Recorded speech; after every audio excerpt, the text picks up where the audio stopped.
Halo Sobat Noba, melanjutkan cerita dari episode sebelumnya.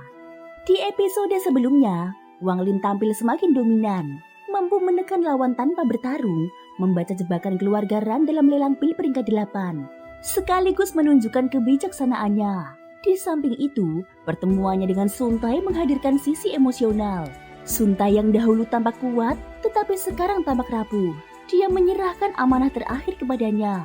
Dari sini Wang Lin makin memahami hakikat hidup, mati, dan karma.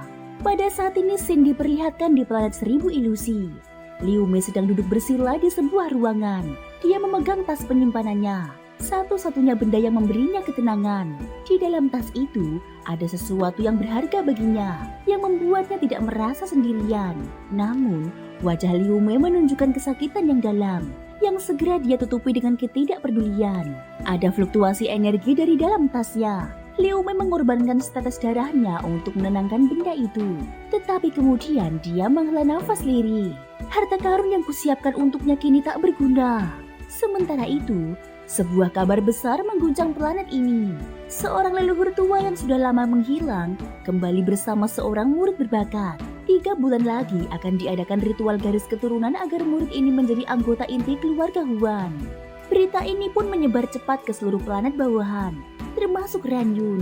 Di planet Ranyun, Wang Lin berdiam diri setelah Sun Tai pergi. Ia menghitung seluruh batu giok surgawi yang dimilikinya. Total kurang dari 300.000 keping. Jumlah itu dia yakini cukup untuk kultivasi yang dia rencanakan. Kemudian dia berteleportasi ke lokasi sepi sejauh puluhan ribu kilometer, mengeluarkan batu giok surgawi dan membentuk formasi raksasa yang ia ciptakan sendiri. Formasi ini dirancang untuk menyerap energi batu giok dalam jumlah masif demi meningkatkan kultivasinya. Sebagai perlindungan, dia memanggil formasi pedang 7 bintang dan penjaga surgawi yang tersembunyi di bayangannya. Siapapun yang mengganggunya akan mati tanpa ampun. Wang Lin mulai melafalkan mantra, hancurkan. Ratusan ribu batu giok surgawi meledak jadi debu, menghasilkan tornado energi spiritual surgawi yang menembus langit. Riak dahsyat dan guntur menggema di seluruh dunia. Tornado ini begitu kuat seolah siap meninggalkan planet Ranyun. 3 orang paling kuat di planet itu segera merasakan badai ini. Sun Si, kultivator yang paling dekat, pria parubaya di Gletser, menyerap energi dingin. Leluhur keluarga Ran, pria tua berambut putih di rumah leluhur. Ketiganya terkejut dan waspada atas kekuatan misterius ini. Wang Lin membuka mata dan berteriak, "Serap!" Tornado energi surgawi itu tersedot ke tubuhnya. Sungai dunia bawah muncul samar-samar di sekelilingnya, membantu memadatkan energi tersebut. Wang Lin melahap kekuatan itu hingga habis. Tubuhnya bagi jurang tak berdasar, jiwa asalnya seperti lubang hitam yang menelan segalanya. Setelah tornado lenyap, dunia kembali normal. Wang Lin bangkit dengan mata bercahaya seperti obor. Dia tahu kini dia hanya butuh pencerahan domain untuk menembus tahap ascendant tengah. Sesuatu yang bisa datang dalam sekejap atau bahkan ratusan tahun. Wang Lin tidak ingin diganggu selama kultivasinya. Namun ada pihak-pihak yang sudah melibatkannya dalam masalah sejak 4 tahun lalu. Kini, dia memutuskan untuk menuntut ketulusan mereka. Wang Lin berteleportasi dan langsung mengunci aura leluhur keluarga Ran, salah satu orang terkuat di planet itu. Leluhur keluarga Ran menyambut dengan serangan Plum Thunder. Namun penjaga surgawi Wang Lin dengan mudah menepisnya. Leluhur itu terluka parah hanya oleh satu dorongan. Sambil berdiri tenang, Wang Lin berkata dingin, "Apakah kau yang menyeretku dalam masalah 4 tahun lalu?" Leluhur keluarga Ran ketakutan, mencoba menjelaskan, tetapi Wang Lin memotong. "Aku tidak mau mendengar alasanmu. Jika kau ingin perlindunganku, tunjukkan ketulusanmu." Kemudian, Wang Lin menuntut 90% dari seluruh giok surgawi keluarga Ran. Tak berhenti di situ, Wang Lin memanggil 2 kultivator lain yang tersembunyi, Sun Si dan pria Gletser. Adegan kekalahan instan leluhur keluarga Ran membuat mereka gentar. Kepada Sun Si, Wang Lin menuntut 70% giok surgawi keluarganya. Kepada pria Gletser, Wang Lin menuntut 90% giok surgawi, ditambah semua pil dan kantong penyimpanan yang pernah mereka ambil dari anggota keluarga Huan 4 tahun lalu. Wang Lin menegaskan, "Kalau tidak cukup untuk kultivasiku, aku tidak akan repot mengurusi masalah ini." Ketiganya tak berani membantah, menyadari mereka sedang berhadapan dengan kekuatan yang jauh melampaui mereka. Wang Lin dengan dingin menetapkan syarat. Bila 3 keluarga besar di planet Ranyun ingin dilindungi, Mereka harus menyerahkan sebagian besar giok surgawi mereka. 90% untuk keluarga Ran dan pria Parubaya dari Glacier, 70% untuk keluarga Sun. Selain itu, mereka juga harus menyerahkan semua barang sisa keluarga Huan dari 4 tahun lalu. Tidak ada ruang untuk tawar-menawar. Jika menolak, Wang Lin tidak akan ikut campur. Terdesak bahaya keluarga Huan, ketiganya akhirnya menyetujui. Mereka menyerahkan giok surgawi serta benda-benda peninggalan keluarga Huan. Setelah menerima benda-benda tersebut, Wang Lin lalu pergi. Dia hanya meninggalkan pesan, kalau keluarga Huan muncul, aku sendiri yang akan bertindak. Sementara itu, di rumah leluhur keluarga Huan, Huang Fengsen melapor pada seorang leluhur tua. Leluhur itu murka karena kasus 4 tahun lalu baru ditangani sekarang. Dia memberi waktu 3 bulan untuk menemukan orang yang lebih kuat dan memerintahkan agar siapapun yang terlibat dalam masalah lama dibasmi tanpa ampun. Diam-diam, Huan Fengsen merasa leluhur terlalu berpihak pada Liu Mei, bahkan memberi ritual garis keturunan kepadanya. Dia curiga Liu Mei sedang dipersiapkan untuk menjadi pemimpin keluarga Huan. Di sisi lain, Liu Mei diberi tugas langsung oleh ayah angkatnya. Dia menunjuk Huan Dong, seorang kultivator puncak pertengahan ascenden, untuk pergi ke planet Ranyun. Huan Dong membungkuk hormat kepada Liu Mei dengan fanatisme, bahkan terpesona oleh kecantikan dan senyumannya. Dia bertekad menyelesaikan tugas ini demi kehormatan Liu Mei. Pada saat ini, Wang Lin kembali ke kota keluarga Sun. Dia berjalan-jalan merenungi domain hidup dan mati yang telah dia kuasai. Dia sadar, di atas hidup dan mati ada sesuatu yang lebih luas, yaitu karma, tapi jalan kehidupan belum jelas baginya. Dia bertemu kembali dengan pemuda sederhana yang pernah dikenalnya. Mereka berbincang soal ketekunan dalam kultivasi, dan Wang Lin menyemangati pemuda itu agar tidak menyerah meski tak berbakat. Pemuda itu ragu, tapi Wang Lin yakin bila hatinya teguh, dia bisa menembus ke tahap pembentukan jiwa. Kembali ke kediamannya, Wang Lin memeriksa barang-barang peninggalan keluarga Huan. Di dalam tas penyimpanan itu, dia menemukan sisir hitam dengan aura berdarah, sebuah harta serangan bertingkat tinggi. Kemudian ada sepasang batu api alami yang bila digosok mengeluarkan api emas dahsyat. Batu api ini bukan barang biasa, melainkan harta karun alami, jauh lebih langka daripada harta hasil pemurnian. Bagi Wang Lin, ini adalah penemuan berharga, bahkan lebih dari sekedar senjata, sebuah bahan langka dengan potensi luar biasa. Wang Lin memeriksa sepasang batu api alami. Meski langka, batu itu penuh kotoran sehingga kekuatannya terbatas. Dia menyimpannya, lalu beralih ke token keluarga Huan.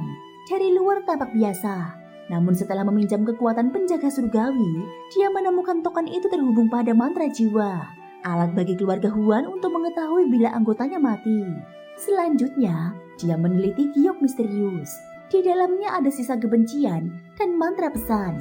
Dengan petir ilahinya, Wang Lin menghancurkan jebakan itu, lalu menemukan isi sebenarnya. Metode kultivasi 1000 ilusi keluarga Huan, namun dibatasi oleh garis keturunan. Sebuah pesan rahasia tentang penemuan urat logam api di planet Yunxia. Cahaya melintas di mata Wang Lin. Urat logam api ini sangat penting, karena manik penentang surga miliknya hanya kekurangan unsur logam. Dengan itu, dia bisa melengkapi kelima elemennya. Pada saat berikutnya, Wang Lin segera meminta Sun Si untuk membuat salinan peta tata bintang All Heaven. Dari situ dia menemukan lokasi planet Yunxia, sebuah planet beracun tanpa kultivator, tempat urat logam api berada. Wang Lin mengamati, perjalanan pulang pergi bisa memakan waktu berbulan-bulan. Sambil menunggu, dia mempelajari peta dan mengatur harta karunnya, hingga tibalah saatnya dia memutuskan berangkat. Saat hendak pergi, Wang Lin dihadang oleh leluhur Ran dan 2 orang lainnya, termasuk Sun Si. Mereka curiga, baru saja menyerahkan harta mereka, kini Wang Lin ingin meninggalkan Ranyun. Kemudian Wang Lin menjawab, aku tidak akan mengingkari janjiku, paling lama setahun, aku pasti kembali. Meski sedikit ragu, mereka masih merasa waspada. Namun sebelum diskusi berlanjut, langit Ranyun bergejolak. Seberkas cahaya pelangi menembus atmosfer. Huan Dong, kultivator ascenden keluarga Huan, turun dengan arogan. Dia menyebarkan indera ilahi beserta energi spiritual surgawi ke seluruh planet, membuat ribuan kultivator tertekan hingga batuk darah. Dengan suara bergemuruh, dia mengumumkan, aku Huan Dong, keluarga Huan dari planet 1000 ilusi. Semua kultivator ascenden, keluar dan temui aku. Nama keluarga Huan membuat semua orang pucat. Leluhur Ran, San Ren, Dan Sun Si hanya bisa menatap Wang Lin dengan tatapan penuh harap sekaligus putus asa. Wang Lin tetap tenang. Indra keilahiannya meledak bagai guntur. Hanya dengan mengucap satu kata, nyala. Petir surgawi pun menyambar Huandong. Huandong murka. Dia mengaktifkan domain seni 5 elemen, khususnya elemen logam. Cahaya tajam menyilaukan, seolah menggantikan sinar langit. Lalu ditekan ke bawah dengan kekuatan menghancurkan. Namun Wang Lin tidak gentar. Matanya menyala penuh kilat. Tubuhnya diliputi petir. Dia mengangkat jari dan melancarkan jari kematian yang kali ini dipenuhi kekuatan petir. Gelombang guntur dan kilat mengelilingi serangan itu. Kekuatan jauh melampaui mantra biasa. Begitu jari kematian menyentuh medan Huandong, semua perlindungan dan aura kegagahan yang dipertunjukkan Huandong remuk seketika. Wajah Huandong berubah pucat dan dia mulai mundur ketakutan. Huandong berusaha melawan dengan menepuk tas penyimpanannya, memanggil sebuah pedang logam dan menyalurkan kekuatan logam. Pertarungan antara jari kematian dan pedang itu menimbulkan ledakan di angkasa. Bang, bang, bang! Namun pedang Huandong hancur berkeping-keping. Mantranya tak mampu menandingi satu jari Wang Lin. Kilatan petir yang menyertai jari kematian terus mengoyak jiwa Huandong, membuatnya batuk darah dan merasakan nyeri sampai ke inti jiwanya. Teror memenuhi wajahnya. Dia sadar lawan yang dihadapinya bukan orang biasa dari Ranyun. Melihat Huandong mencoba melarikan diri, Wang Lin tak membiarkan itu. Dia memanggil formasi pedang 7 bintang. 7 pedang cahaya yang menyatu dengan jiwa pedang dan berubah menjadi makhluk ganas. Ketika Huandong hendak meloncat ke kehampaan untuk teleportasi, 7 pedang itu menyeretnya keluar dan mengepungnya, menahan setiap celah untuk melarikan diri. Dalam hitungan nafas, Huandong berubah dari agresor menjadi tawanan yang hampir tak berdaya. Pedang-pedang itu menggantungkan ancaman maut di sekeliling tubuhnya. Para tetua Ranyun yang menyaksikan berubah antara kaget dan takut. Bahkan leluhur keluarga Ran dan pertapa bebas Sanren yang sudah tahu sedikit tentang kekuatan Wang Lin merasakan kedahsyatan nyata ketika mantra-mantra Wang Lin bekerja sebagai alat hukuman. Ketiganya sadar betul bahwa jika Wang Lin ingin membunuh, mereka tidak akan mampu menghentikannya. Sun Si lebih tenang. Dia menyadari pada saat ini lebih bijak menjalin hubungan yang baik dengan Wang Lin daripada menjadi lawan. Huandong dalam putus asa mencoba mencari jalan diplomasi, mengancam balasan dari keluarga Huan. Namun Wang Lin bukan tipe yang mudah diintimidasi. Dia setuju menyerahkan Huandong kepada leluhur Ran secara formal, tapi ketika Huandong membuat dan hendak menukar informasi, Wang Lin memaksa pencarian jiwa. Dengan bantuan penjaga surgawi, dia menelusuri ingatan Huandong. Potongan-potongan memori yang remuk terurai di depan matanya.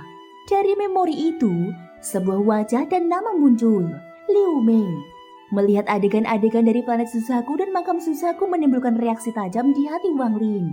Kenangan lama dan benang nasib yang tersambung. Wang Lin kemudian menaruh jiwa Huandong yang telah hancur ke dalam bendera jiwa 1 miliar jiwa, menegaskan dominasi mutlaknya dan mengakhiri akses Huandong pada rahasia itu. Tindakan ini membuat rombongan keluarga Ran tercengang. Mereka tak lagi berani menahan atau menentang. Setelah memanen informasi yang ia butuhkan, Wang Lin tidak lama-lama. Dia menegaskan niatnya, bukan memburu leluhur Huan saat ini, melainkan mengejar urat logam api elemen logam di planet Yunxia.